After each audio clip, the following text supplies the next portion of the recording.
Vamos a ver las teorías de la pena, es decir, las distintas justificaciones que se han tratado de dar desde la ciencia penal y a lo largo de la historia en relación al sentido, a la existencia del derecho penal o del sistema penal, de las leyes penales, mejor dicho. La pregunta es, ¿por qué se pena? ¿Para qué se impone una pena? Es la pregunta que deberían hacerse cualquier persona que inicia el estudio del derecho penal, pero también es la pregunta que deberían hacerse siempre, permanentemente, los operadores judiciales, especialmente los que trabajamos en el sistema penal. Deberíamos cuestionarnos cuál es la función, qué estamos haciendo cada vez que alguien va preso, cada vez que un juez decide que una persona que cometió un delito X tiene que ir preso tantos años. Sin embargo, vamos a ver que en la práctica no es así, no se le ha dado tanta importancia como debería haberse dado al tema de las teorías de la pena. Bien, hay una cantidad de teorías, de posiciones con relación al fin de la pena. Aclaro en primer término que hay autores incluso, o hay parte de la doctrina penal, que divide lo que sería el fin de la pena con la función del derecho penal como si no fueran la misma cosa. Vamos a analizar entonces las distintas teorías que tratan de explicar cuál es el fin de la pena, es decir, por qué se impone una pena a alguien que supuestamente ha cometido un delito. Bien, la gran diferencia del derecho penal con otras ramas del ordenamiento jurídico es que el derecho penal no es reparador. El derecho penal no puede reparar nada porque cuando el derecho penal empieza a actuar, el daño ya se ha producido y muy difícilmente ese daño se pueda reparar desde el derecho penal.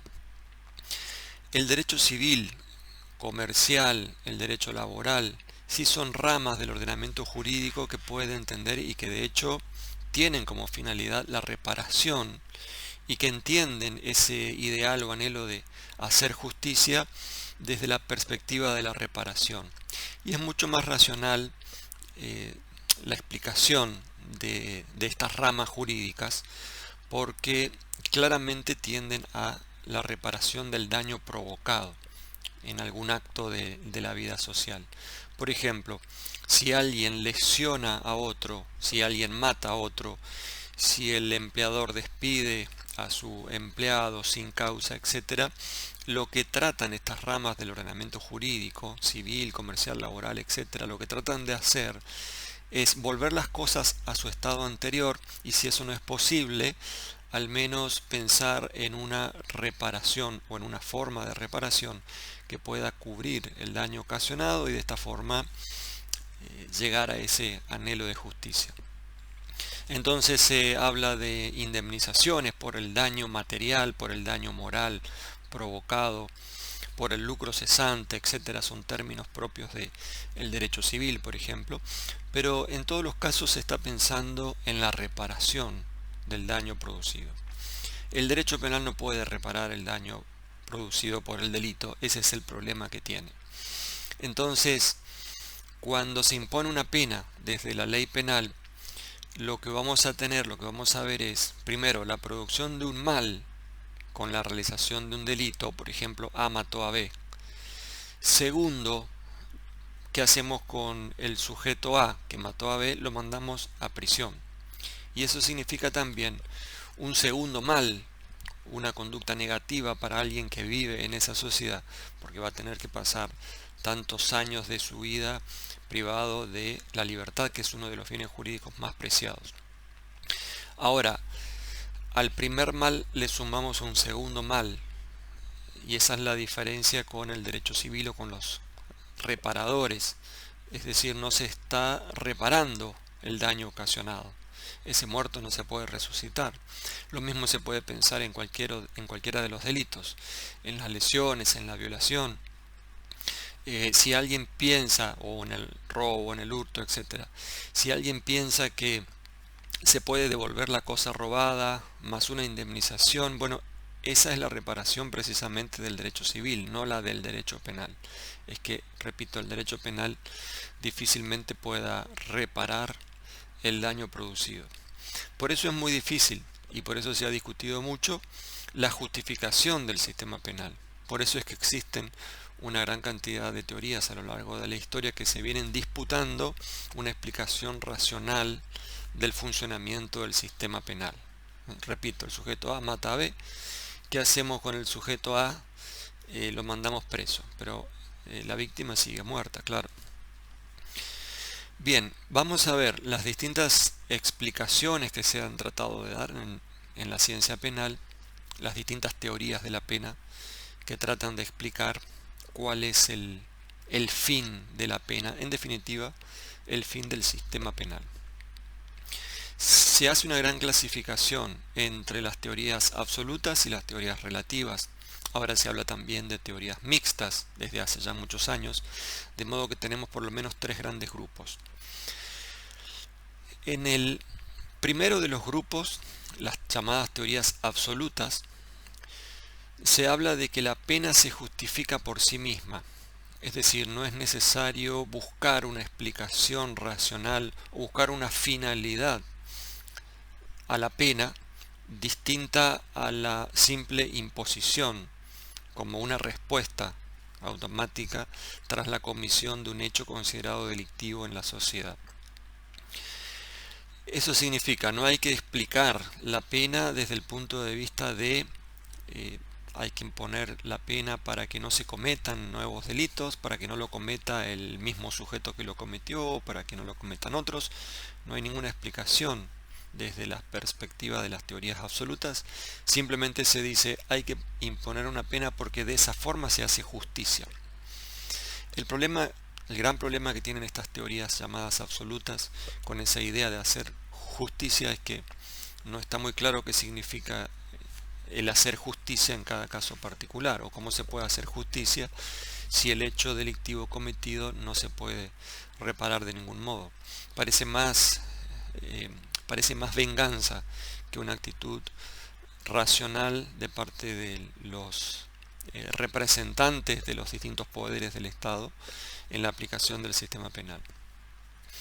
Se habla en las teorías absolutas de justificaciones divinas vinculadas a la religión. Desde esta perspectiva se habla de, por ejemplo, las teorías de la expiación, lo cual significa se impone una pena o hay que imponer una pena porque de esa forma vamos a lograr la expiación del delincuente. Esto significa el delincuente, el sujeto que ha cometido el delito, al cumplir la pena va a expiar su culpa. Es una forma de lavar su culpa, de limpiar su culpa con la sociedad por la comisión de ese delito, y de este modo entonces puede volver a la vida en sociedad normalmente sin esa culpa de la comisión del delito. Bueno, esa era una forma de explicarla. Desde el punto de vista de la religión, se vinculan estas teorías absolutas con la idea de que al imponerse una pena se está haciendo justicia divina. Lo que se critica a esta teoría a las teorías absolutas desde la justicia divina es que el Estado no tiene la función de ser el representante de Dios o de hacer justicia divina, sino que debería tener otra finalidad. Desde que se ha separado el derecho de la religión, el fin de la pena no podría ser que se aplique o que se haga la voluntad de Dios. Desde el punto de vista de la filosofía también se ha fundamentado, se ha presentado explicación a las teorías de la pena, por ejemplo, en ideas de Kant, Immanuel Kant, se puede percibir esta idea de la retribución como fundamento de la pena. Según Kant, la pena debe ser un imperativo categórico, es decir, debe ser una consecuencia inmediata tras la comisión de un hecho delictivo, porque se trata de un imperativo categórico, es decir, algo que debe hacerse necesariamente tras la comisión de un delito. Ejemplifica Kant en una de sus tantas obras con la metáfora de la isla, lo cual significaba, imaginemos, proponía Kant, que un grupo de personas, que una sociedad a punto de disolverse, que vive en una isla, están a punto de separarse y hay algunas personas que están cumpliendo todavía una pena por la comisión de hechos delictivos anteriores. Entonces sostenía Kant en su idea del imperativo categórico, de la retribución moral, que esas personas que estaban cumpliendo la pena deberían terminar de cumplir la pena antes de que la sociedad se disuelva. Pese a que esa sociedad iba a disolverse, ya no existiría más, ya no tendría ninguna razón de ser el cumplimiento de una pena dentro de esa sociedad. Él decía, es un imperativo categórico, habrá que encargarse de que se cumpla con cada una de esas penas y recién después se puede disolver esa sociedad. Bueno, a tal extremo llegaba la pretensión de explicación kantiana con respecto a la pena. Obviamente en las ideas de Kant la pena debería ser proporcional al daño ocasionado. Si se piensa que la pena es pura retribución por el mal ocasionado, entonces esa reacción, es decir, el monto de la escala penal, debería ser proporcional al delito cometido. Cuanto más grave es el delito, mayor la pena. Cuanto más leve, menor debería ser la pena. En la concepción kantiana, el hombre es considerado un fin en sí mismo y por tal motivo no se puede pensar en utilizar a una persona a quien se le impone una pena para cumplir con ciertas finalidades. Por ejemplo, la tesis de lo que vamos a ver es la prevención especial positiva, la resocialización. No tiene lugar en las ideas kantianas porque estaríamos utilizando a una persona con alguna finalidad especial, o la prevención general positiva o negativa tampoco se puede concebir dentro de esta idea kantiana. El hombre es un fin en sí mismo. Si se lo sanciona es porque se tiene que hacer justicia.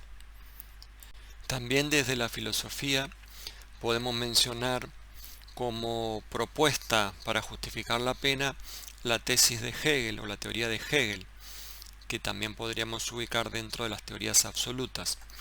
La teoría de la dialéctica hegeliana significa lo siguiente: hay una voluntad general, esa voluntad general está representada por la ley, que dice está prohibido matar, está prohibido robar, está prohibido violar o estafar a otro. Es decir, hay una ley que dice cuáles son las conductas prohibidas. Hay una conducta individual de algún sujeto que comete alguno de esos hechos delictivos. De esa forma, la tesis de la voluntad general se contradice con la antítesis de quien comete un delito, y de esa forma está diciendo, no vale para mí esa regla general o esa regla de la voluntad general. Yo de todas maneras voy a cometer el homicidio, la violación o el robo. Entonces tenemos ahí una tesis, la antítesis, y la síntesis vendría a ser la pena, la imposición de la pena a ese sujeto que ha cometido un delito. Contrariando la voluntad general, esa sería la síntesis. De este modo explica Hegel la imposición de una pena. En general, las teorías absolutas en la actualidad ya no se utilizan o no se aceptan como formas de explicar el fin de la pena. Prácticamente no hay autor desde la escuela liberal, desde Beccaria en adelante, que siga la explicación o alguna de estas teorías para explicar el fin de la pena. En general lo que se dice o lo que se critica a estas teorías absolutas es que la pena es un mal. Es un mal. Hay una frase que viene del proyecto alternativo alemán que dice que la pena es una amarga necesidad en una sociedad de seres imperfectos, lo cual quiere decir la pena es un mal. Entonces, si aceptamos la imposición de una pena en cada caso particular que se comete un delito, es porque tenemos que justificar la imposición de la pena con alguna explicación de esa finalidad. La pena debe tener un fin, sea para resocializar, para tratar de amedrentar a los otros, pero debemos encontrar una explicación en la imposición de la pena.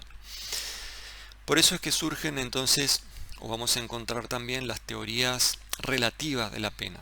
Eso significa que la pena no es un fin en sí mismo, hay que buscar una explicación, tenemos que explicar por qué imponemos una pena en una determinada sociedad o en todos los tiempos, por qué se ha impuesto una pena, por qué se ha utilizado el sistema penal cada vez que se cometen delitos.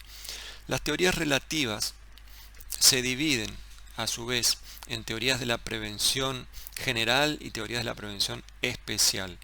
Las llamadas teorías de la prevención general tienen por finalidad o están pensando en la generalidad de los miembros de la sociedad.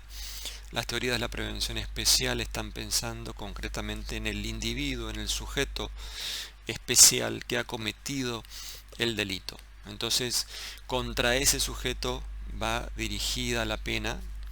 De esa forma se justifica la imposición de la pena. La teoría de la prevención general, repito, en cambio, tienen en consideración a la generalidad de la sociedad. Bien, dentro de la prevención general vamos a encontrar la prevención general positiva y la prevención general negativa. La prevención general negativa o teoría de la prevención general negativa significa que el fin de la pena es el amedrentamiento, la coacción psicológica de la que hablaba Feuerbach, uno de los principales representantes de esta teoría, precisamente Feuerbach. Y la idea es que existe amenaza penal, existe la pena, existe un código penal, un conjunto de leyes penales. El Estado reacciona cada vez que alguien comete un delito, enviándolo a prisión o sancionándolo con una multa, etc., aplicando una pena, cualquiera sea. Reacciona de esa forma porque el fin de la pena es la prevención de otros delitos similares por parte de otros sujetos o individuos de la sociedad. La idea es que al aplicarse una pena, los demás integrantes de la sociedad vean lo que puede pasarles si es que se deciden a cometer un delito de características similares. Entonces, por eso se habla de coacción psicológica, a fines de que el sujeto, cada vez que tenga la intención o piense en la posibilidad de comisión de un delito determinado, se vea coaccionado por la amenaza de la pena y de esa forma decida no cometer la pena, sabiendo que si lo hace se le va a aplicar ese tipo de sanción. A eso se le llama coacción psicológica. Esta forma de explicar el fin de la pena tiene defectos, claro, como todas, adelanto, todas las teorías tienen críticas. En el caso de la prevención general negativa o de la coacción psicológica, la crítica que se hace es que la pena no tiene en todos los casos y de manera sumamente eficiente esa función de prevención general. Es decir, no todas las personas están dispuestas a dejar de cometer un delito porque exista la amenaza de pena. Y eso lo prueba la existencia diaria de una gran cantidad de delitos en cualquier lugar del mundo. Si se siguen cometiendo, pese a que en el Código Penal se amenaza con la imposición de tantos años de prisión, y entonces eso significa que no es tan efectiva esa amenaza de pena, que no es como sostienen estos autores, que la gente en un grupo social va a dejar de cometer o de realizar ciertas conductas consideradas delictivas porque exista la posibilidad de imponérsele una sanción. He dicho en otras palabras, el delincuente no mira el boletín oficial antes de ir a cometer un robo, un homicidio, un genocidio, etc. Esto es cierto, esta crítica es correcta, por lo menos es válida la crítica, al menos para los delitos más graves, por ejemplo el genocidio, los homicidios agravados, etc. aunque puede ser cierto que la coacción psicológica funcione para determinados casos, generalmente para los delitos más leves. Por ejemplo, con seguridad muchas personas se abstienen de realizar determinadas conductas que se consideran delictivas por miedo, por temor a la sanción de parte del Estado. Puede ser cierto. Es más fácil verificar estos supuestos con las contravenciones, por ejemplo, ¿no? Uno no deja el auto mal estacionado porque sabe que se lo va a llevar la grúa. Y sobre todo, funciona así la coacción psicológica cuanto mayor es la posibilidad de que exista la grúa o de ser descubierto por el inspector de tránsito. Bueno, en el sistema penal también funciona del mismo modo. Es cierto que hay en la existencia del sistema penal hay algún efecto disuasorio, es decir, hay algo de eficiencia desde el punto de vista de la coacción psicológica. Es cierto que dejamos de cometer una cantidad de conductas que se consideran delictivas por temor a la pena, pero también es cierto que no lo hacemos por las convicciones morales, por la educación, por la enseñanza, etcétera, es decir, lazos y normas sociales que son más fuertes o incluso más importantes que la simple amenaza de pena.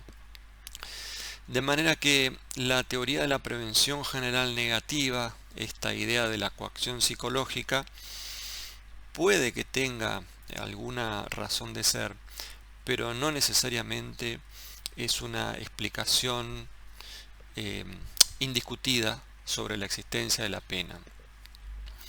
Imaginemos que si esta explicación fuera correcta, si esta teoría de la coacción psicológica fuera correcta, sería fácil terminar con el delito en una sociedad. La solución sería poner penas muy altas para todos los delitos, por más leves que fueran, poner una pena muy alta y de esa forma nadie estaría dispuesto a sacrificar tantos años de libertad por la comisión de un delito leve, ¿no? Por ejemplo, un hurto. Sin embargo, en la práctica eso no funciona así. Es decir, está claro que aunque existe la amenaza de pena, se siguen cometiendo delitos y esa constante comisión de los delitos es lo que demuestra que no es tan eficiente esa coacción psicológica. Es la idea de la coacción psicológica, es la idea que se utiliza muchas veces, que se ha utilizado en la criminología mediática, en las reformas demagógicas que tuvimos en nuestro país y en muchos lugares del mundo también funciona así. La idea de que hay que aumentar penas para determinados delitos que se considera que se están cometiendo con mayor asiduidad en ciertos momentos. Entonces, con la idea de que si se aumentan las penas se van a dejar de cometer esos delitos.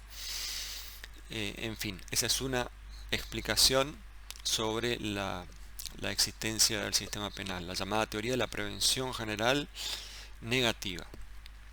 También hay una teoría de la prevención general positiva. ¿Qué significa esto? Entre uno de los mayores exponentes de esta teoría se puede mencionar a Jacobs. Jacobs postula que el fin de la pena tiene que ver con la idea de la llamada prevención general positiva. Eso significa la necesidad de reafirmar el valor de la norma que ha sido vulnerada por la comisión de un delito determinado. Esto suena muy parecido a la idea de Hegel y efectivamente es así. Es una derivación de la idea hegeliana de la tesis, antítesis y síntesis. En la concepción de Jacobs, sin embargo, la pena tiene una función, por eso la ubicamos dentro de las teorías relativas, tiene una función, y la función de la pena sería reafirmar el valor de la norma que ha sido vulnerada por el delincuente. Entonces, hay una voluntad general, hay una norma jurídico-penal que dice no matar, está prohibido matar, está prohibido robar, estafar, etc. Si una persona comete esa conducta, lo que está haciendo es demostrar a la sociedad que no está dispuesto a cumplir con esa norma, que esa norma no rige para él, que no está dentro de sus valores, comete la conducta delictiva. Entonces el Estado, a través del sistema penal, tiene que reaccionar contra él a fines de reafirmar el valor de la norma. De esta manera, entonces la sociedad se va a tranquilizar viendo cómo el sistema penal lo que hace es reafirmar el valor de esa norma que dice la vida vale, la propiedad vale, etcétera, según cual sea el delito que se haya cometido. Hay dos grandes críticas que se hacen a esta teoría de la prevención general positiva. En primer lugar, la imposibilidad de demostración empírica de esa idea de reafirmación de los valores de la sociedad. Es decir, es imposible comprobar empíricamente que la imposición de una pena viene efectivamente a reafirmar el valor de las normas que han sido vulneradas. Y por otra parte, la idea de que si fuera cierta esa tesis que formula, por ejemplo, Jacobs para justificar la existencia de la pena, entonces hay conductas conductas delictivas que se reiteran en la vida cotidiana, que son, digamos, más comunes, como por ejemplo los hurtos y los robos, que son más comunes o existen en mayor cantidad que otros delitos más graves, por ejemplo el homicidio o el genocidio, si se quiere. Entonces, como existen muchos más hurtos que homicidios o genocidios, y eso significaría entonces que habría que actuar más con los hurtos que con estos otros delitos graves. Sin embargo, nadie estaría dispuesto a esa solución. Es decir, tendría que imponerse más pena entonces a los delitos menores, que son los más habituales, que a estos delitos mayores, que son los delitos más graves. Bien, todas las teorías, adelanto, van a recibir críticas, reciben críticas. Por eso es que hay una discusión desde hace mucho tiempo, una discusión permanente en la ciencia penal sobre los fines de la pena. Vamos a ver en otro video las teorías de la prevención especial, las teorías de la unión y algunas reflexiones finales o conclusiones con respecto a las teorías de la pena.